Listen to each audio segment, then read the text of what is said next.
सबसे पहले आपको यहाँ से फाइल रिटर्न में जाना होगा और उसके बाद यहाँ से जाना होगा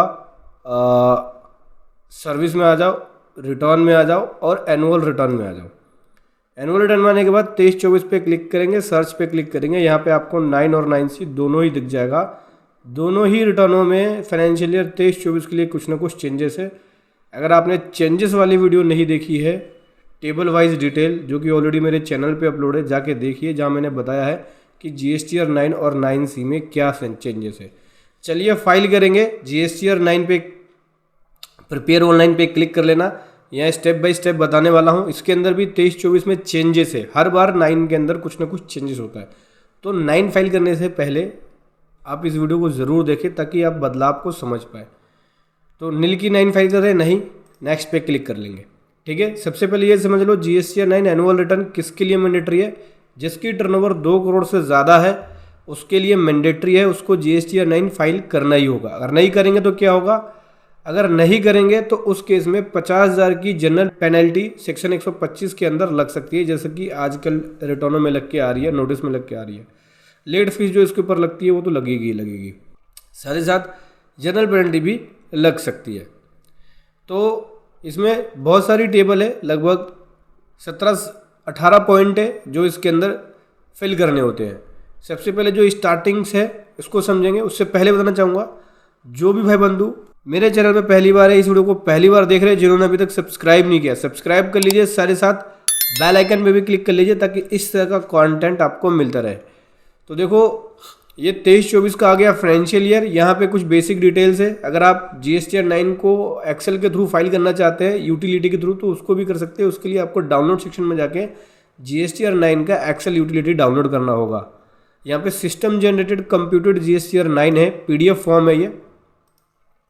यहाँ पे ऑलरेडी आपको दिखाएगा 9 के अंदर जो वैल्यू ड्राइव हो रही होंगी, ठीक है, जो कि ऑटो पॉपुलेटेड वैल्यूज होती हैं। इन वैल्यू को आप देख सकते हो, सिस्टम कंप्यूटेड होता है। उसके बाद यहाँ पे आपको GSTR 1 दिखता है। ये GSTR 1 एनुअली होता है, मतलब ईयरली बेसिस पे आती है, ठीक है, जिसके अंदर जो भी आपने पूरे साल में GSTR 1 में ट्रांजेक्शन जो करी होगी वो इसके अंदर आएगी, जैसे कि B2B supply, B2C supply, export supply without payment of tax, SEZ supply, deemed export supply. Basically GSTR 1 के अंदर जितनी भी सभी सप्लाई होती है वो एनुअल बेसिस पे आपको दिखेगी, पूरे साल की इकट्ठी। इसी प्रकार से GSTR 3 भी दिखेगी एनुअल बेसिस पे कि आपकी कौन कौन सी कहाँ कहाँ कितनी कितनी सप्लाई है। तो इससे आपको जो GST ऑडिट करेंगे, देखो GSTR 9 फाइल करना छोटा मोटा काम नहीं है। इसके लिए आपको एक GST एक्ट की एक प्रॉपर नॉलेज होनी चाहिए, एक डीप नॉलेज होनी चाहिए, क्योंकि यहाँ पे आपको RCM की प्रोविज़न को भी देखना है, सेक्शन 9 सबसेक्शन 5 की प्रोविज़न को भी देखना है, रूल 86B को भी देखना है, रूल 42-41 के कॉमन क्रेडिट का रिवर्सल भी देखना है।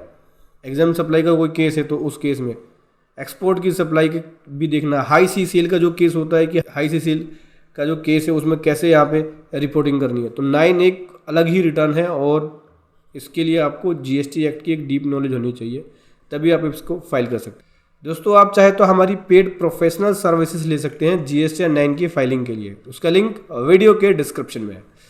तो चलिए समझते हैं एक करके टेबल वाइज डिटेल। जैसे कि सबसे पहले मैं बात कर लेता हूँ टेबल नंबर 4 में। टेबल नंबर 4 में डिटेल आती है कोई भी एडवांस इनवर्ड या outward supply during the financial year किया आपने जिसके ऊपर टैक्स पेबल था, उस फाइनेंशियल ईयर के अंदर कोई भी आपने सप्लाई करी, कोई भी डिटेल्स जिसके ऊपर टैक्स पेबल था उसकी डिटेल आपको देनी थी। जैसे B2C सप्लाई है उसकी रिपोर्टिंग A में करेंगे 4K A में, ठीक है। B2B सप्लाई है उसकी रिपोर्टिंग 4K B में करेंगे। जीरो रेट सप्लाई है जिसपे टैक्स पेबल बना है, ठीक है, उसकी सप्लाई यहाँ करेंगे। जीरो रेट सप्लाई का मतलब हो गया एक्सपोर्ट होता है, जब आप एक्सपोर्ट करते हैं गुड्स का या सर्विसेज का तो उसकी डिटेल यहाँ पे देते हैं। कोई SEZ सप्लाई कर रहे हैं तो उसकी डिटेल यहाँ देते हैं, क्योंकि SEZ सप्लाई एक तरह से मैं बता दूँ आपको, ये भी एक जीरो रेट सप्लाई के अंदर काउंट होता है। इसमें उसके अकॉर्डिंग आपको टैक्स देना होता है। डीम्ड एक्सपोर्ट की सप्लाई है उसकी कोई एडवांस जिसके ऊपर टैक्स पेबल बना, ठीक है, बट इनवॉइस इशू नहीं हुआ, उसकी डिटेल। कोई इनवर्ट सप्लाई है जिसके ऊपर RCM बना, देखो RCM बहुत सारी ट्रांजेक्शन बन जाती है, जैसे लीगल सर्विस है उस पर RCM है, रेंट की सर्विस है उस पर RCM है, GTA का केस है तो उस पर RCM है। तो जो कंपनियां बड़ी हैं जिनका ऑडिट का केस है उसके अंदर कोई ना कोई ट्रांजेक्शन्स पे RCM एप्लीकेबल हो जाती है।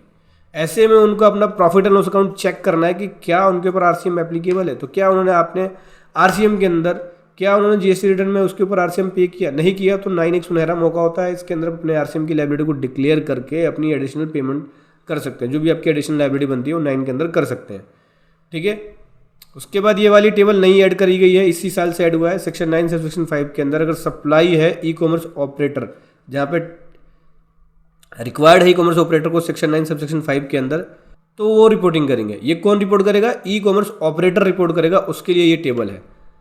ठीक है, उसके बाद यहाँ पे टोटल सप्लाई निकल के आ जाएगी। जैसे मेरे केस में देख सकते हैं, मेरे केस में क्या है, B2B सप्लाई ओनली, तो B2B सप्लाई मैंने यहाँ रिपोर्ट कर दिया, तो मेरी टोटल सप्लाई ये आ गई। उसके बाद इससे रिलेटेड यहाँ पे क्रेडिट नोट है और डेबिट नोट है, तो अगर आपकी कोई होती है तो आप रिपोर्ट कर सकते हैं। देन यहाँ पे टोटल सप्लाई निकल के आएगी मेरी एन में, supply and advance on which tax is to be paid. Total supply ये हो गई, इसके ऊपर ये टैक्स पेबल बन गया, देख सकते हैं। अभी सेव वाले बटन पे क्लिक कर देंगे, आगे आएंगे back to GSTR 9, table number 5 पे आ जाते हैं। टेबल नंबर 5 पे एग्जाम सप्लाई, इन रिलेटेड या नॉन जीएसटी सप्लाई की डिटेल जाती है। बेसिकली यहाँ पे उस तरह की सप्लाई की डिटेल्स आउटवर्ड, मतलब उस तरह की सेल्स की डिटेल जिसके ऊपर टैक्स पेबल नहीं बना है। कौन कौन सी सप्लाई है? बहुत सारी सप्लाई है, जैसे कि एक्सपोर्ट की सप्लाई है zero rated without payment of tax.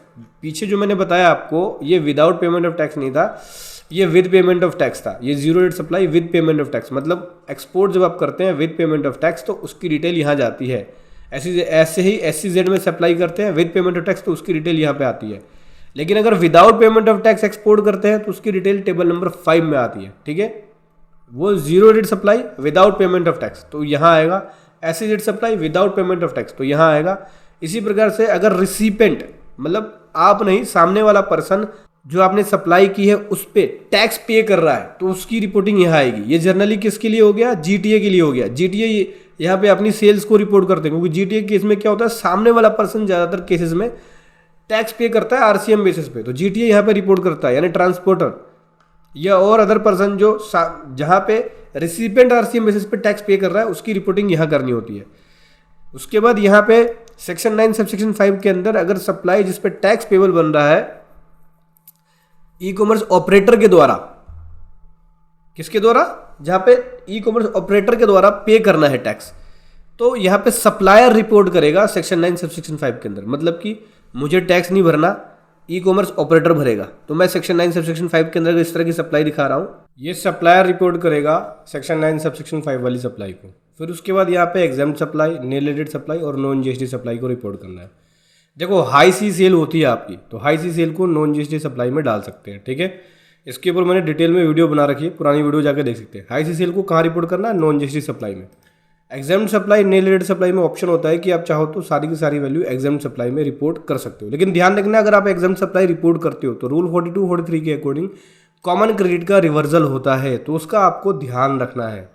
ठीक है, कोई क्रेडिट नोट है इससे रिलेटेड तो उसकी डिटेल आप दे सकते हैं। उसके बाद यहाँ पे आपकी निकल जाएगी टोटल टर्नओवर इंक्लूडिंग जिस पे टैक्स पेबल बना और जिस पे टैक्स पेबल नहीं बना, मतलब जिस पे टैक्स पेबल बना था टेबल 4 और टेबल 5 को जोड़ के यहाँ पे टोटल टर्नओवर आपकी निकल जाएगी इंक्लूडिंग एग्जाम सप्लाई। देख सकते हैं मेरी टोटल टर्नओवर ये आ गई। ठीक है, यही मैंने अपनी जीएसटी रिटर्न्स में दिखाया हुआ है। अभी सेव वाले बटन पे क्लिक करूँगा, यहाँ से जाऊँगा बैक करके बाहर और आ जाएंगे टेबल नंबर 6 पे। टेबल नंबर 6 की बात कर लेते हैं। टेबल नंबर 6 में क्या आता है? तो टेबल नंबर 6 में यह आता है जीएसटीआर 3B से डाटा उठ के, तो जितनी भी आप आईटीसी क्लेम करते हैं टेबल 4A का वो उठ के आएगा यहाँ पे। उसके बाद आपको बी के अंदर यहाँ पे वाइफरकेशन देना होता है। तो ऐसी सप्लाई, ऐसी इन्वर्ट सप्लाई, कौन कौन सी सप्लाई को छोड़ के? इम्पोर्ट वाली सप्लाई को छोड़ के, आरसीएम की सप्लाई को छोड़ के, लेकिन SCZ वाली सप्लाई इंक्लूड होगी। तो आपको करना क्या है? सिंपल सी, ये जो आईटीसी दिया आपने ऊपर, इसका वाइफरकेशन देना होगा कि इनपुट में कितना है, कैपिटल गुड्स में कितना है, इनपुट सर्विस का कितना है। ये टोटल आईटीसी में से आईटीसी इनपुट का कितना है, आईटीसी कैपिटल गुड्स का कितना है, आईटीसी इनपुट सर्विस का कितना है, इसका वाइफरकेशन देना होता है। इसमें भी ऑप्शन है, ऑप्शन ये है कि कैपिटल गुड का तो मैंडेटरी है, देना ही देना होगा, और इनपुट और इनपुट सर्विस में ऑप्शन होता है कि आप दोनों को इकट्ठे कॉलम में रिपोर्ट कर सकते हो। तो मेरा कैपिटल गुड्स का कुछ भी नहीं है, सब भी यहाँ पे इनपुट या इनपुट सर्विस का है, तो मैंने यहाँ पे रिपोर्ट कर दिया। ठीक है, इसके बाद कोई आरसीएम का आईटीसी बनता है, अनरजिस्टर्ड पर्सन से लिया तो उसकी डिटेल, उसको भी वाइफरकेशन करके देना होगा। आरसीएम कोई बनता है ये अनरजिस्टर्ड पर्सन का था, ये रजिस्टर्ड पर्सन का था, तो उसका भी वेरिफिकेशन करके देना है। कोई इंपोर्ट ऑफ गुड्स का आईटीसी है उसकी डिटेल, कोई इंपोर्ट ऑफ सर्विस का आईटीसी है उसकी डिटेल, कोई आईएसडी से रिलेटेड कोई आईटीसी है उसकी डिटेल, कोई आपने रीक्लेम किया, देखो रीक्लेम वाला एक ऑप्शन आ गया। आईटीसी रीक्लेम्ड किया है, पहले उसको रिवर्सल किया, फिर उसके बाद आपने उसका रीक्लेम किया। तो जो भी आईटीसी आपने रीक्लेम किया, इसके लिए जीएसटी या 3B का टेबल 4D1 देख सकते हो, उसमें आप रीक्लेम की रिपोर्टिंग करते हो। तो सेम फाइनेंशियल ईयर में रिवर्सल किया, या हो सकता है प्रीवियस फाइनेंशियल ईयर में आपने रिवर्सल किया हो, तो पहले रिवर्सल किया देन उसके बाद उसका रीक्लेम किया। तो ऐसा कोई आईटीसी जिसका रीक्लेम किया है आपने, उसकी डिटेल्स देनी होगी आपको, ठीक है। जब आप इसकी डिटेल को भरेंगे तो रीक्लेम वाला लेजर पोर्टल पे आ चुका है आईटीसी का, आईटीसी रिवर्सल एंड रीक्लेम, उसको जरूर क्रॉस चेक करना, क्योंकि उससे रिलेटेड इन्फॉर्मेशन यहाँ पे आएगी। जो भी वैल्यू दोगे उसका इफेक्ट भी दिखेगा आपको यहाँ पे, ठीक है। उसके बाद नेट आईटीसी आपकी अवेलेबल हो जाएगी। ये आईटीसी मेरी अवेलेबल है, इतना आईटीसी मैं ले सकता हूँ, एलिजिबल आईटीसी है। सेव पे क्लिक करूंगा, ओके करूंगा, बाहर आ जाऊंगा, टेबल नंबर 6 हो गया। टेबल नंबर 7 की बात करें, टेबल नंबर 7 में रिवर्सल की डिटेल देनी होती है, इन एलिजिबल आईटीसी की डिटेल देनी होती है।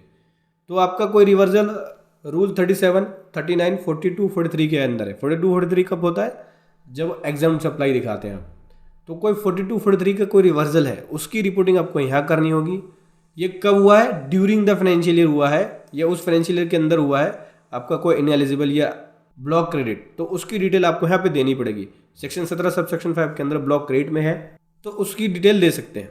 अब कई लोग क्वेश्चन ये करते हैं कि सर मैंने 3B में रिपोर्ट नहीं किया ब्लॉक क्रेडिट का, क्या मैं 9 में ब्लॉक क्रेडिट की रिपोर्टिंग कर सकता हूँ? बिल्कुल कर सकते हो। अगर आपका कोई रिवर्सल रहता है और आपने रिवर्सल नहीं किया, तो रिवर्सल की रिपोर्टिंग यहाँ दे सकते हैं। उसमें क्या होगा, जो नेट आईटीसी है उसमें से अमाउंट लेस हो जाएगा आपका। फॉर एग्जांपल के लिए देखो, ये मेरा 3B से उठ के आ रहा है 3905, जो कि कहाँ से उठ के आया? टेबल नंबर 6 से उठ के आया, देखो 3905। तो मैंने देखा, अपनी रिटर्नों को जांच किया पूरे ईयर के अंदर, मुझे पता चला कुछ आईटीसी ऐसा है जो मेरा ब्लॉक क्रेडिट में है, तो मैं उसको यहीं पे रिपोर्ट कर देता हूँ 9 के अंदर ही, टेबल नंबर 7 में। तो मान के चलिए कि 905 रुपये का मेरा ब्लॉक क्रेडिट में, तो मेरे लिए अवेलेबल आईटीसी कितना रह जाएगा? 3000 आ जाएगा, कि मैं ले सकता हूँ ओनली 3000। यानी 905 का मेरे को, मैंने यहाँ रिपोर्ट कर दिया कि मेरा ब्लॉक क्रेडिट में है, तो ये 905 का अमाउंट मुझे पे करना पड़ेगा, ठीक है। ये एडिशनल लाइबिलिटी बन जाएगी, मैं DRC 03 के यूज़ करते हुए इसको पे कर दूंगा, ठीक है। अगर मैं इनएलिजिबल आईटीसी की डिटेल दे देता हूँ, या ब्लॉक क्रेडिट की आईटीसी की डिटेल देता हूँ, या रूल 42, 43 के अकॉर्डिंग देता हूँ, या तो आपने, ये भी हो सकता है कि आपने पहले उसका रिवर्सल कर दिया हो। अगर पहले रिवर्सल कर दिया हो तो ऑटोमेटिक टेबल उठ के आपकी रिवर्सल वाले में आ जाएगी। अगर आपको समझ में नहीं है कि किस में रिपोर्ट करना है, तो इस वाले टेबल को भी आप यूज़ कर सकते हो, अदर वाले में भी डाल सकते हो, और रिवर्सल की डिटेल यहाँ डाल सकते हो। और उसका सपोर्टिंग, उसकी रिकन्सिलेशन, उसका वर्किंग नोट आपको तैयार करके रखना पड़ेगा, ताकि आपको आने वाले टाइम में प्रॉब्लम ना हो, ठीक है। सेव वाले बटन पे क्लिक करेंगे, टेबल नंबर 7 में रिवर्सल की डिटेल जाएगी। टेबल नंबर 8 की बात करें, टेबल नंबर 8 में देखो, टेबल नंबर 8 बहुत मोस्ट इंपॉर्टेंट है, क्योंकि अभी यहाँ पे चेंजेस आ चुका है। जीएसटी या 2B से डाटा उठ के आएगा, पहले उठ के आता था 2A से, अब 2B से उठ के आएगा, क्योंकि जो 3B के अंदर वैल्यूज रिफ्लेक्ट होकर जाती है वो 2B की जाती है, ना कि 2A की। तो और एक कंपैरिजन यहाँ पे 9 में होता है, 3B और 2A का पहले हो रहा था, अब 3B और 2B का होगा, तो जिसकी वजह से जो डिफरेंसेस पहले बनते थे, अब डिफरेंसेस नहीं बनेंगे। यहाँ पे देखो, ये आईटीसी 2B का उठ के आया, ये आईटीसी 3B का उठ के आया, तो उसके बीच का डिफरेंस मेरा 0 हो गया। अब मुझे यहाँ पे उस आईटीसी की डिटेल दे देनी है जो पिछले साल का इस साल के अंदर मैंने क्लेम किया, यानी 23-24 का आईटीसी। 24-25 में अगर मैंने कोई ऐसा आईटीसी मेरा है जो मैंने 23-24 का 24-25 में क्लेम किया, उस आईटीसी की डिटेल यहाँ पे दे सकते हैं। इसके लिए क्या करना पड़ेगा, आपको अपनी बुक्स का रिकन्सिलेशन करना होगा, रिकन्सिलेशन बनाना होगा। उसमें ये देखना होगा कौन कौन से बिल आ गए थे आपके करंट ईयर में, और कौन कौन से बिल ऐसे हैं जो करंट ईयर में नहीं नेक्स्ट ईयर में आए हैं। अगर कोई बिल नेक्स्ट ईयर में है और आपने नेक्स्ट ईयर के अंदर उसके 3B में क्लेम लिया है, तो उसकी डिटेल आप यहाँ दे सकते हैं। चाहे तो आप 2B को रेफर कर सकते हैं, 2B में आप चेक कर सकते हैं इस करंट ईयर के अप्रैल से लेकर अक्टूबर तक की 2B, ऐसा कोई बिल तो नहीं है जो पिछले साल का जो इस साल आया है, इससे लाया तो यानी इस साल के 3B में आपने क्लेम कर लिया, तो उसकी रिपोर्टिंग आप यहाँ पे दे सकते हैं, ठीक है। उसके बाद आ जाएगा आपका ITC available but not available, या इनएलिजिबल कोई आईटीसी है उसकी डिटेल दे सकते हैं। आईजीएसटी पेड किया इंपोर्ट ऑफ गुड्स का, उसकी डिटेल्स, ठीक है। तो टेबल नंबर 8 तो मेरी ओके हो गई, कोई भी डिफरेंस नहीं है। अब आ जाते हैं टेबल नंबर 9 में, यहाँ पे कोई टैक्स पेबल बना है तो उसकी डिटेल, और जितना टैक्स पेड किया है उसकी डिटेल यहाँ पे आ गई। ठीक है। ये वैल्यूज़ देखो 9 में जो भी वैल्यू आ रही है उसमें केवल आप 20% ही चेंजेस कर सकते हैं। अगर उससे ज़्यादा करेंगे तो वो टेबल रेड में हो जाएगी। तो बड़े ही ध्यान से और बहुत ही केयरफुली से आपको फाइल करना है। नहीं समझ में आता खुद से फाइल मत करना, गलती मत करना। आजकल नोटिस इतने दबा के आ रहे हैं, कुछ भी मिस्टेक करते हो तुरंत नोटिस आ जाता है और कब में कब आपकी पेनल्टी और इंटरेस्ट लग जाएगी आपको पता नहीं चलेगा। लाखों की पेनल्टी और इंटरेस्ट लग जाएगी। तो नहीं समझ में आता मत करना, प्रोफेशनल की हेल्प लेना। चाहे तो आप हमारी पेड प्रोफेशनल सर्विसेज ले सकते हैं GST 9 की फाइलिंग के लिए, लिंक वीडियो के डिस्क्रिप्शन में।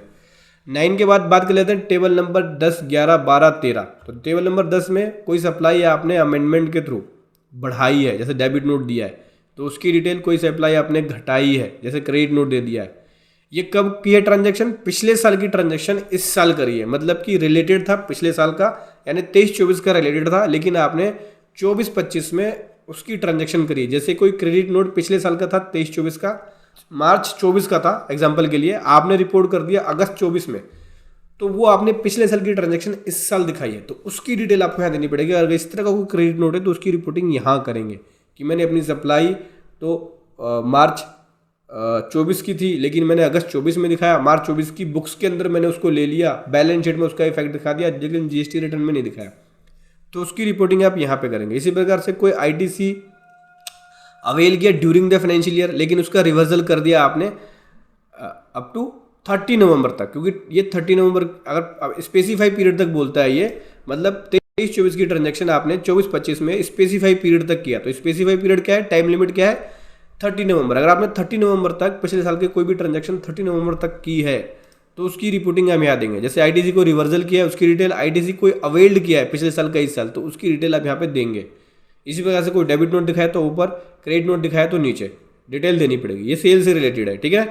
सेव वाले बटन पे क्लिक करेंगे। इस तरह की ट्रांजैक्शन मेरी कोई भी नहीं है। अभी आ जाते हैं आगे, टेबल नंबर 10, 11, 12, 13 हो गया। टेबल नंबर 14, 10, 11 में जो रिपोर्टिंग करी उसकी वजह से कोई टैक्स पेबल बना है और कितना टैक्स पेड किया है उसकी डिटेल आप यहाँ देंगे। इसी प्रकार से टेबल नंबर 15 में डिमांड्स एंड रिफंड्स की डिटेल्स है। ये टेबल ऑप्शनल है, चाहो तो छोड़ सकते हो या आगे बढ़ सकते हो। 16 की बात करें, यहाँ पे सप्लाई अगर रिसीव करिए कॉम्पोजिशन टैक्सेबल पर्सन से या टैक्स पेयर से, या डीम्ड सप्लाई जो वर्क का है या गुड्स रिसीव किया अप्रूवल बेसिस पे, तो उस तरह की सप्लाई की डिटेल यहाँ पे जाएगी पिछले, ठीक है। इस तरह की सप्लाई की डिटेल देंगे। इस तरह की सप्लाई मेरी कोई भी नहीं है। यहाँ पे बैक करेंगे, टेबल नंबर 16 के बाद आ जाते हैं टेबल नंबर 17। तो टेबल नंबर 17 में बता दूं मैं आपको, यहाँ पे आपको HSN कोड की डिटेल्स देनी होती है। जो आप सेल कर रहे हो, जो आपने सप्लाई करी आउटवर्ड, उस सेल के ऊपर कितनी कितनी क्या क्या HSN कोड है, पूरी डिटेल आपको देनी पड़ेगी। ये मैंडेटरी है, टेबल नंबर 17 देना ही होगा, ठीक है। जैसे कि देख सकते हैं मैंने यहाँ दे रखा है, तो मेरी टैक्सेबल और टैक्स की जो वैल्यूज़ है वो बिल्कुल सेम है। टेबल नंबर 18 ऑप्शनल होता है, चाहे तो आप इसे छोड़ सकते हो। अभी क्या करना है, मैंने सारी टेबल भर दी है और सभी टेबल ओके हो गई है। मैं क्या करूँगा, कंप्यूट लायबिलिटी पे क्लिक करूँगा, यहाँ से रिफ्रेश करूँगा, देन उसके बाद प्रोसीड टू फाइल पे जाऊँगा। तो देखिए मैं within the due date file कर रहा हूँ, तो कैश बैलेंस ये है, कोई भी लेट फीस या इंटरेस्ट पेनल्टी वगैरह नहीं लगा है। अभी सेव वाले बटन पे क्लिक करूँगा और यहाँ से PDF पे क्लिक करेंगे। PDF पे क्लिक करेंगे तभी फाइल GST 9 की जो टाइल का जो ऑप्शन है वो एनेबल होगा। ये तो डिसेबल रहता है अगर आप इस पर नहीं क्लिक करते हैं तो। उसके बाद यहाँ पे EVC पे क्लिक करेंगे। अभी जो OTP आया है वो लिखना होगा। चलिए लिख लेते हैं OTP को। ये OTP लिख दिया दोस्तों। यहाँ से OTP लिखने के बाद हमारी 9 हो गई है फाइल, ठीक है। कोई एडिशनल पेमेंट बनती है DRC 03 में तो इस पर क्लिक कर सकते हैं, या फिर 9C पे जाना है तो इस पर क्लिक कर सकते हैं। अभी मैं बैक करूँगा और मैं आपको दिखाता हूँ। देखिए ये हो गया। डाउनलोड करेंगे अगर फाइल कॉपी तो यहाँ दिख जाएगी। देखिए ये रही फाइल कॉपी 9 की, ठीक है। तो इस प्रकार से GSTR 9 फाइल करना है फाइनेंशियल ईयर 23-24 का। वीडियो कैसी लगी ज़रूर बताएं। Thank you so much. जय हिंद, वंदे मातरम।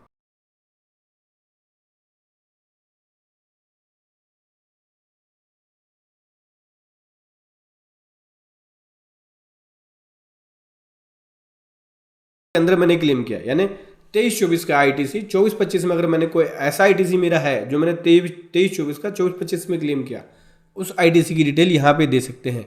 इसके लिए क्या करना पड़ेगा, आपको अपनी बुक्स का रिकन्सिलेशन करना होगा, रिकन्सिलेशन बनाना होगा। उसमें ये देखना होगा कौन कौन से बिल आ गए थे आपके करंट ईयर में और कौन कौन से बिल ऐसे हैं जो करंट ईयर में नहीं नेक्स्ट ईयर में आए हैं। अगर कोई बिल नेक्स्ट ईयर में है और आपने नेक्स्ट ईयर के अंदर उसके 3B में क्लेम लिया है तो उसकी डिटेल आप यहाँ दे सकते हैं। चाहे तो आप 2B को रेफर कर सकते हैं, 2B में आप चेक कर सकते हैं इस करंट ईयर के अप्रैल से लेकर अक्टूबर तक की 2B, ऐसा कोई बिल तो नहीं है जो पिछले साल का जो इस साल आया है, इस साल आया तो यानी इस साल के 3B में आपने क्लेम कर लिया तो उसकी रिपोर्टिंग आप यहाँ पे दे सकते हैं। ठीक है, उसके बाद आ जाएगा आपका ITC available but not available या इनएलिजिबल कोई ITC है उसकी डिटेल दे सकते हैं। IGST पेड किया इम्पोर्ट ऑफ गुड्स का उसकी डिटेल्स। ठीक है, तो टेबल नंबर 8 तो मेरी ओके हो गई, कोई भी डिफरेंस नहीं है। अब आ जाते हैं टेबल नंबर 9 में। यहाँ पे कोई टैक्स पेबल बना है तो उसकी डिटेल और जितना टैक्स पेड किया है उसकी डिटेल यहाँ पे आ गई। ठीक है, ये वैल्यूज़ देखो 9 में जो भी वैल्यू आ रही है उसमें केवल आप 20% ही चेंजेस कर सकते हैं। अगर उससे ज़्यादा करेंगे तो वो टेबल रेड में हो जाएगी। तो बड़े ही ध्यान से और बहुत ही केयरफुली से आपको फाइल करना है। नहीं समझ में आता खुद से फाइल मत करना, गलती मत करना। आजकल नोटिस इतने दबा के आ रहे हैं, कुछ भी मिस्टेक करते हो तुरंत नोटिस आ जाता है और कब में कब आपकी पेनल्टी और इंटरेस्ट लग जाएगी आपको पता नहीं चलेगा, लाखों की पेनल्टी और इंटरेस्ट लग जाएगी। तो नहीं समझ में आता मत करना, प्रोफेशनल की हेल्प लेना। चाहे तो आप हमारी पेड प्रोफेशनल सर्विसेज ले सकते हैं GST 9 की फाइलिंग के लिए, लिंक वीडियो के डिस्क्रिप्शन में।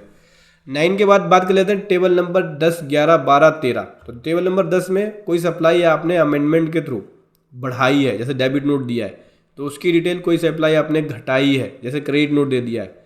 ये कब की है ट्रांजैक्शन? पिछले साल की ट्रांजैक्शन इस साल करी है, मतलब कि रिलेटेड था पिछले साल का, यानी 23-24 का रिलेटेड था, लेकिन आपने 24-25 में उसकी ट्रांजैक्शन करी। जैसे कोई क्रेडिट नोट पिछले साल का था 23-24 का, मार्च 24 का था एग्जाम्पल के लिए, आपने रिपोर्ट कर दिया अगस्त 24 में, तो वो आपने पिछले साल की ट्रांजैक्शन इस साल दिखाई है तो उसकी डिटेल आपको यहाँ देनी पड़ेगी। अगर इस तरह का कोई क्रेडिट नोट है तो उसकी रिपोर्टिंग यहाँ करेंगे कि मैंने अपनी सप्लाई तो मार्च 24 की थी लेकिन मैंने अगस्त 24 में दिखाया, मार्च 24 की बुक्स के अंदर मैंने उसको ले लिया, बैलेंस शीट में उसका इफेक्ट दिखा दिया, लेकिन GST रिटर्न में नहीं दिखाया, तो उसकी रिपोर्टिंग आप यहाँ पे करेंगे। इसी प्रकार से कोई ITC अवेल किया ड्यूरिंग द फाइनेंशियल ईयर लेकिन उसका रिवर्सल कर दिया आपने अप टू 30 नवंबर तक, क्योंकि ये 30 नवंबर अगर स्पेसिफाई पीरियड तक बोलता है ये, मतलब 23-24 की ट्रांजैक्शन आपने 24-25 में स्पेसिफाई पीरियड तक किया। तो स्पेसिफाई पीरियड क्या है, टाइम लिमिट क्या है, 30 नवंबर। अगर आपने 30 नवंबर तक पिछले साल के कोई भी ट्रांजैक्शन 30 नवंबर तक की है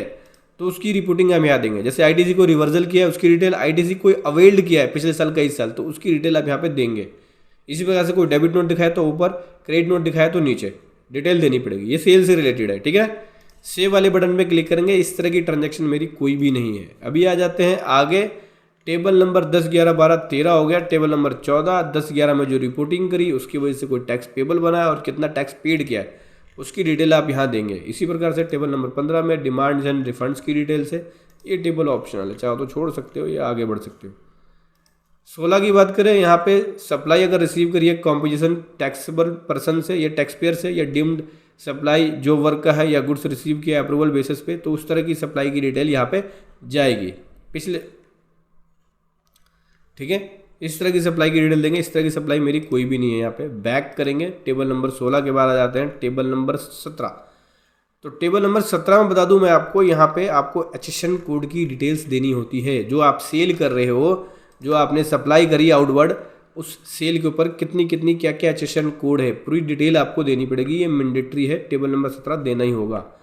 ठीक है, जैसे कि देख सकते हैं मैंने यहाँ दे रखा है, तो मेरी टैक्सेबल और टैक्स की जो वैल्यूज़ है वो बिल्कुल सेम है। टेबल नंबर 18 ऑप्शनल होता है, चाहे तो आप इसे छोड़ सकते हो। अभी क्या करना है, मैंने सारी टेबल भर दी है और सभी टेबल ओके हो गई है। मैं क्या करूँगा, कंप्यूट लाइबिलिटी पे क्लिक करूँगा, यहाँ से रिफ्रेश करूँगा, देन उसके बाद प्रोसीड टू फाइल पे जाऊँगा। तो देखिए मैं within the due date file कर रहा हूँ, तो कैश बैलेंस ये है, कोई भी लेट फीस या इंटरेस्ट पेनल्टी वगैरह नहीं लगा है। अभी सेव वाले बटन पे क्लिक करूँगा और यहाँ से PDF पे क्लिक करेंगे। PDF पे क्लिक करेंगे तभी फाइल GST 9 की जो टाइल का जो ऑप्शन है वो एनेबल होगा, ये तो डिसेबल रहता है अगर आप इस पर नहीं क्लिक करते हैं तो। उसके बाद यहाँ पे EBC पे क्लिक करेंगे। अभी जो OTP आया है वो लिखना होगा, चलिए लिख लेते हैं OTP को। ये OTP लिख दिया दोस्तों। यहाँ से OTP लिखने के बाद हमारी 9 हो गई है फाइल। ठीक है, कोई एडिशनल पेमेंट बनती है DRC 03 में तो इस पर क्लिक कर सकते हैं, या फिर 9C पे जाना है तो इस पर क्लिक कर सकते हैं। अभी मैं बैक करूँगा और मैं आपको दिखाता हूँ। देखिए ये हो गया, डाउनलोड करेंगे अगर फाइल कॉपी तो यहाँ दिख जाएगी। देखिए ये रही फाइल कॉपी 9 की। ठीक है, तो इस प्रकार से GSTR 9 फाइल करना है फाइनेंशियल ईयर 23-24 का स्टेटमेंट। तो 23-24 ले लिया, सर्च पे क्लिक करेंगे, 23-24 का GSTR 9 और 9C यहाँ आपको दिखेगा। 9 मैंने फाइल ऑलरेडी कर लिया है। 9C को फाइल करने के लिए 9 पहले से फाइल करना होगा आपको। पहले 9 फाइल करेंगे, देन उसके बाद 9C फाइल करेंगे। तो 9 फाइल करने के लिए मेरी पुरानी वीडियो जाके देख सकते हैं। अभी रिकन्सिलेशन स्टेटमेंट आ गया GSTR 9C। चलिए इसको फाइलिंग करेंगे। इसके लिए आपको क्या करना होगा, इसके लिए तो एक समझ लो कि यूटिलिटी डाउनलोड करना होगा। उस यूटिलिटी में पूरी 9C को बनाएंगे, देन उसके बाद फाइलिंग होगी। दिखाता हूँ, देखिए इनिशिएट फाइलिंग पे क्लिक करेंगे तो 9C का जो फॉर्म होता है वो खुल के आएगा। लेकिन ये जो 9C की जो वर्किंग होती है वो यूटिलिटी के अंदर होती है। देख सकते हैं, ये आपको balance sheet, profit and loss account ये सब अटैच करना होता है। बाकी जितनी भी वर्किंग होती है वो यूटिलिटी के अंदर होती है। तो इसके अंदर 9C की कोई भी टेबल आपको यहाँ नहीं दिखेगी। तो 9C को भरने के लिए आपको 9C की यूटिलिटी चाहिए होगी। तो कैसे करेंगे, डाउनलोड पे जाके ऑफलाइन टूल पे जाएंगे और GSTR 9C offline tool download कर लेंगे। प्रोसीड पे क्लिक कर देंगे।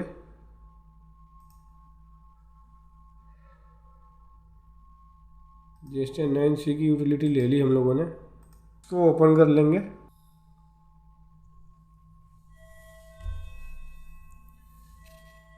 एनेबल एडिटिंग पे क्लिक करेंगे, एनेबल कंटेंट भी। दोस्तों देख सकते हैं GSTR 9C की यूटिलिटी डाउनलोड कर ली है और उसके बाद यहाँ से फाइनेंशियल ईयर 23-24 का आ चुका है। तो 23-24 का आप देख सकते हैं मिलेगा आपको। करना क्या है, GST नंबर लिखना है पहले। चलिए लिख लेते हैं GST number. Trade name, legal name पूछ रहा है, तो चलिए यहाँ पे मैं ट्रेड नेम लिख लेता हूँ।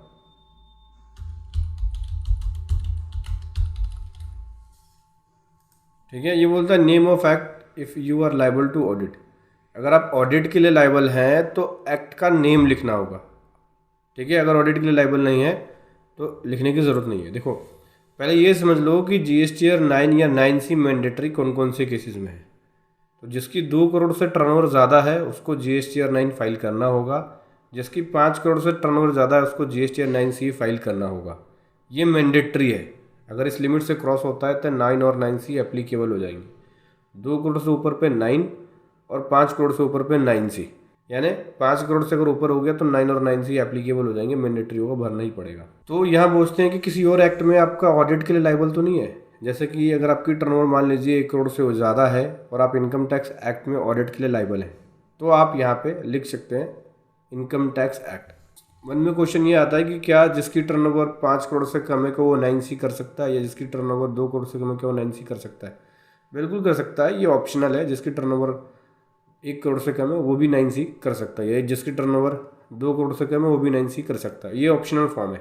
तो अगर आपका इनकम टैक्स एक्ट में ऑडिट के लिए लाइबल है तो आपको क्या लिखना है, एक्ट का नाम लिख लेना है। तो इनकम टैक्स एक्ट 1961 यानी इनकम टैक्स में ऑडिट के लिए लाइबल है। अभी प्रोसीड टू फिल डिटेल्स पे जाएंगे तो टेबल बन के आ जाएगी। इन सभी टेबलों को एक एक करके भरना है। इसकी वैल्यू को भरने के लिए आप GSTR 9 की हेल्प ले सकते हैं। अगर आपने 9 फाइल किया है तो उसकी डिटेल्स को यहाँ पे डाल सकते हैं। तो चलिए इसको भरते हैं। सबसे पहला आ गया part second, reconciliation of turnover declare in audit annual financial statement with turnover declare in annual return. तो GSTR 9 में जो टर्नओवर दिखाया और जो आपकी बुक्स ऑफ अकाउंट जो ऑडिट हुई as per income tax act के according, balance sheet, profit and loss account बनी, तो जो ऑडिटेड बैलेंस शीट के अंदर आपकी टर्नओवर है और जो GSTR 9 में टर्नओवर है उसका रिकन्सिलेशन देना होगा। तो ये वाले पॉइंट में बोलते हैं कि वो वाली टर्नओवर बता दो जो ऑडिटेड फाइनेंशियल स्टेटमेंट में है, यानी जो आपकी बैलेंस शीट के अंदर है वो वाली टर्नओवर आपको देनी पड़ेगी।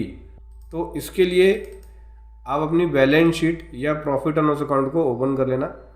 ठीक है, तो बेसिकली जो प्रॉफिट एंड लॉस अकाउंट है देख सकते हैं, जैसे कि ये प्रॉफिट एंड लॉस अकाउंट है, इसमें जो टर्नओवर है उसकी डिटेल हमें यहाँ देनी होगी। तो इसकी टर्नओवर है 21/16/199, 21/16/199। ठीक है, जो प्रॉफिट एंड लॉस अकाउंट में सेल्स है, सेल्स मीन्स टर्नओवर। तो 21/16/199 दे दिया। अभी बोलते हैं कि कोई अनबिल रिवेन्यू है at the end of beginning of financial year, तो उसकी डिटेल दे सकते हैं। कोई अनएडजस्टेड एडवांस है at the end of financial year, तो उसकी डिटेल दे सकते हैं। डीम्ड सप्लाई है शेड्यूल फर्स्ट का, तो उसकी डिटेल दे सकते हैं। कोई क्रेडिट नोट इशू किया है फाइनेंशियल ईयर खत्म होने के बाद, लेकिन एनुअल रिटर्न में उसका रिफ्लेक्शन दिखाया है तो उसकी डिटेल देनी होगी। बैलेंस शीट में नहीं दिखाया इस तरह की क्रेडिट नोट की डिटेल।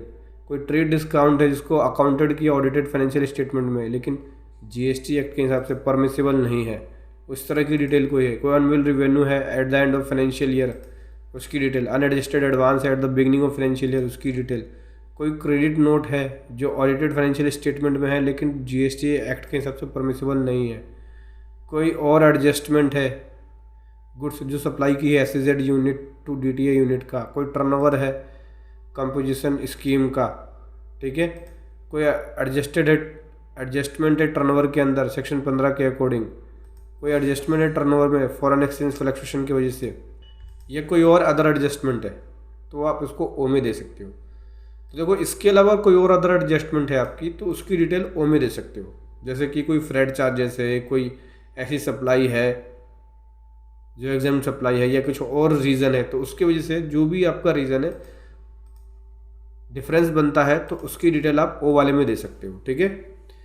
मैं अब आगे लिख लेता हूँ यहाँ पे जो मैंने एनुअल रिटर्न के अंदर अपनी टर्नओवर दिखाई है। तो एनुअल रिटर्न में जो मेरी टर्नओवर है वो बिल्कुल सेम है, डिट्टो है 21/16/199। तो डिफरेंस मेरा 0 हो गया, ठीक है। अभी शीट को वैलिडेट करूँगा और नेक्स्ट पे क्लिक करूँगा। रीज़न देना होगा अगर डिफरेंस बनता है, तो मेरा डिफरेंस कुछ भी नहीं है इसलिए शीट को वैलिडेट करूँगा और नेक्स्ट पे क्लिक करूँगा, ठीक है। पार्ट सेकंड का table number 7 reconciliation of taxable turnover. अब यहाँ पे कोई आपकी एग्जाम सेल्स जो है उसकी डिटेल देनी पड़ेगी क्योंकि टैक्सेबल टर्नओवर के साथ रिकन्सिलिएशन देना होगा।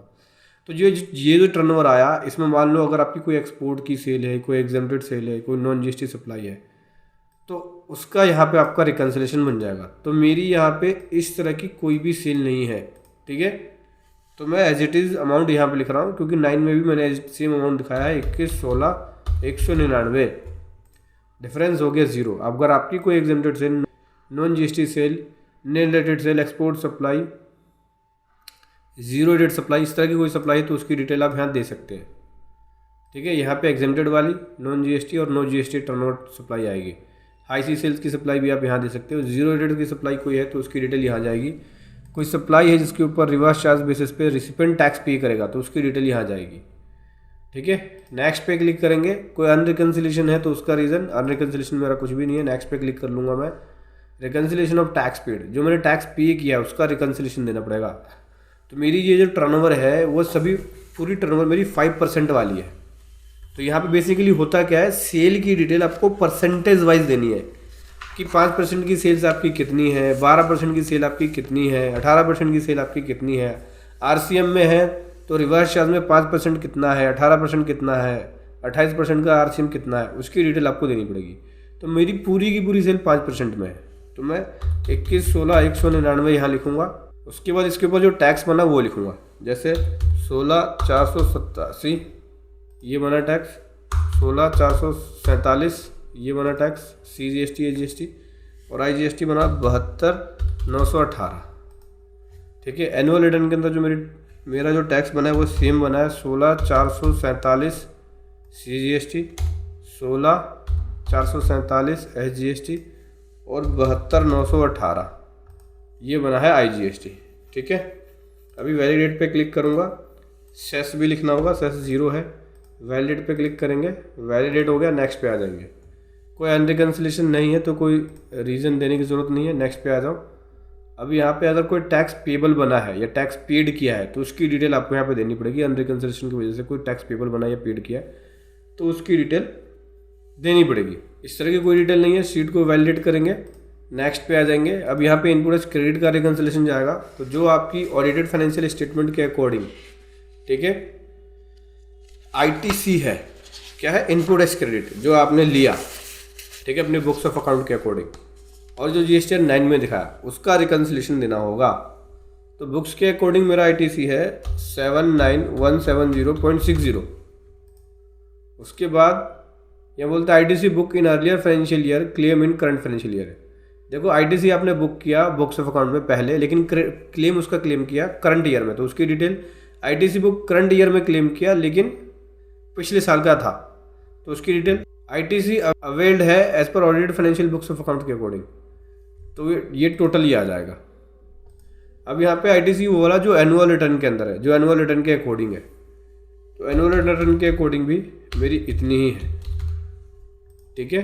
अभी वैलिडेट पे क्लिक करूँगा, नेक्स्ट पे जाऊँगा, कोई डिफरेंस नहीं है। वैलिडेट पे क्लिक करूँगा, नेक्स्ट पे जाऊँगा। अब यहाँ पे टेबल नंबर 14, यहाँ पे आपको डिटेल देनी होती है कि ITC जो है उसका ब्रेकअप देना पड़ेगा कि कौन कौन से एक्सपेंस पे कितना कितना है। जैसे परचेज पे कितना ITC है, फ्रेट एंड कार्टेज पे कितना है, पावर एंड फ्यूल पे कितना है, इंपोर्ट ऑफ गुड्स का कितना है, रेंट एंड इंश्योरेंस का कितना है, रॉयल्टी का कितना है, कन्वेंस का कितना है, बैंक चार्जेस का कितना है, रिपेयर मेंटेनेंस का कितना है। इसके लिए आपको प्रॉपर एक ITC रजिस्टर बनाना पड़ेगा, तब इसको आप भर सकते हैं। चाहे तो आप इसे छोड़ सकते हैं, क्योंकि टेबल नंबर 14 एक ऑप्शनल टेबल है, मैंडेटरी नहीं है। आपको नहीं समझ में आता तो उसको भरने की जरूरत नहीं है। नेक्स्ट पे आप क्लिक करके आगे बढ़ जाइए। जैसे वैलिडेट पे क्लिक किया, नेक्स्ट पे आ गए। कोई अनरिकंसिलेशन रहता है तो उसका रीज़न, कोई अनरिकंसिलेशन नहीं है, नेक्स्ट पे क्लिक करेंगे। अभी यहाँ पे टैक्स पेबल बना है अनरिकंसिलेशन, जो डिफरेंस है ITC उसकी वजह से, तो उसकी डिटेल आपको देनी पड़ेगी, अमाउंट कितना पेबल है। तो इस तरह की भी कोई डिटेल नहीं है हमारी। नेक्स्ट पे क्लिक करेंगे, आगे बढ़ेंगे। एडिशनल कोई लायबिलिटी बनी है नॉन रिकंसिलेशन की वजह से, तो उसकी डिटेल यहाँ देनी पड़ेगी। तो इस तरह की कोई हमारी लायबिलिटी नहीं है। वैलिडेट क्लिक पे क्लिक करेंगे, होम पे आ जाएंगे। देखो PDF जनरेट कर सकते हो प्रीव्यू करने के लिए 9C का। तो जनरेट PDF पे क्लिक करके यहाँ से 9C का आपका PDF जनरेट हो जाएगा। जो आपने लोकेशन दी है उस लोकेशन पे जाके सेव हो जाएगा, वहाँ जाके चेक कर सकते हैं। चलिए दिखाता हूँ मैं आपको। ये बनाया इसने PDF, ये देखिए 9C का PDF आ गया। आप चेक कर सकते हैं, कोई भी मिस्टेक है, मिसमैच है, आप इस PDF के ज़रिए प्रीव्यू देख सकते हैं जो आपने फॉर्म भरा है। अभी ओके कर देंगे। जनरेट कर रहा हूँ मैं JSON फाइल अपलोड करने के लिए। इस पर क्लिक कर दिया, यहाँ से JSON फाइल जनरेट कर रहे हैं। सेव पे क्लिक कर दिया, GST पोर्टल पे आ जाएंगे, डैशबोर्ड पे आके, और यहाँ से रिटर्न में आएंगे, एनुअल रिटर्न में आएंगे और GSTR 9C पे चलेंगे। 23-24 फाइनेंशियल ईयर ले लिया, सर्च पे क्लिक किया, ये आ गया GSTR 9C, ठीक है। प्रिपेयर ऑफलाइन पे जाके जो JSON फाइल बनाई है उसको अटैच करेंगे। कोई भी एरर होगा तो आपको दिखा देगा। जनरली जो एरर होता है वो अगर आपने प्रॉपर तरीके से नहीं भरा है तो उसकी वजह से एरर बन के आता है। बताऊंगा मैं आपको। देखते हैं क्या एरर बनाता है। एरर कुछ भी नहीं बना, ठीक है। बैक टू फाइल पे क्लिक करेंगे, 23-24 पे आ गए, सर्च पे क्लिक करेंगे, यहाँ से आ गया मैं इनिशिएट फाइलिंग पे, ठीक है। 9C का फॉर्म मेरा यहाँ पे रेडी है। अभी क्या करूँगा, देखो यहाँ पे balance sheet, profit and loss account, ये सब अटैच करने होते हैं। पहले एक बार प्रीव्यू कर लेते हैं फॉर्म का जो हमने भरा है। यहाँ पे क्लिक करेंगे, प्रीव्यू आएगा फॉर्म का। तो ये देखो जो हमने वैल्यूज़ भरी, टर्नओवर का रिकंसिलेशन दिया as per audited financial statement के हिसाब से टर्नओवर ये है और 9 में टर्नओवर ये है, ठीक है। एग्जेम्प्टेड वाली टर्नओवर कोई भी नहीं है। टोटल टर्नओवर हमारी ये आ गई, उसका बाइफर्केशन ये दिया, ये 9 के अकॉर्डिंग उठाया इसने। उसके बाद नीचे आ जाओ, ये देखिए ITC इतना अवेल्ड किया बुक्स ऑफ अकाउंट के अकॉर्डिंग, यानी ऑडिटेड फाइनेंशियल स्टेटमेंट के अकॉर्डिंग, और ये GST 9 के अकॉर्डिंग। इसके अलावा और कोई वैल्यूज़ देनी नहीं है यहाँ पे मेरे केस के अकॉर्डिंग, ठीक है। अभी क्या करना है, यहाँ पे बैलेंस शीट अटैच करना है। चलिए अटैच कर लेते हैं। यहाँ पे अपनी जो भी ऑडिटेड बैलेंस शीट होगी आपकी, आप अटैच कर लेना। बैलेंस शीट मैंने यहाँ अटैच कर दिया। उसके बाद profit and loss account attach करना होता है, तो प्रॉफिट एंड लॉस अकाउंट भी अटैच कर दिया। अभी सेव वाले बटन पे क्लिक करेंगे, ठीक है। थोड़ा सा टाइम लेता है दोस्तों। स्टेटस प्रोसीड है, सेव वाले बटन पे क्लिक करेंगे, एक बार रिफ्रेश करके भी चेक कर लेंगे। यहाँ से स्टेटस आ गया प्रोसीड, यानी हमारी जो बैलेंस शीट है वो हो गई सेव, ठीक है। Balance sheet and profit and loss account. चाहो तो आप अदर डॉक्यूमेंट भी अपलोड कर सकते हो जो इससे रिलेटेड डॉक्यूमेंट है, ठीक है, जो इसके नोट्स है balance sheet and profit and loss accounts को। अभी प्रोसीड टू फाइल पे क्लिक करेंगे, एक बार रिफ्रेश करेंगे। अभी ऑथराइज सिग्नेचर ही ले लिया। अभी फाइल GST 9C पे क्लिक करेंगे, यस किया। फाइल विद EBC, जो भी OTP आया है वो OTP यहाँ लिखना होगा। चलिए लिख लेते हैं OTP को। सो दोस्तों ये OTP लिख लिया मैंने। वेरीफाई पे क्लिक करते हैं, देख सकते हैं सक्सेसफुली वेरीफाई हो गया, यानी GST 9C हमारी सक्सेसफुली फाइल हो गई। यहाँ से फाइल कॉपी GST 9C की डाउनलोड कर सकते हैं आप। इस पर क्लिक करेंगे तो GST 9C की जो फाइल कॉपी है वो आपको दिख जाएगी, इस प्रकार से। तो ऐसे आपको GST और 9C फाइल करना है। वीडियो कैसी लगी ज़रूर बताएं। Thank you so much. जय हिंद, वंदे मातरम।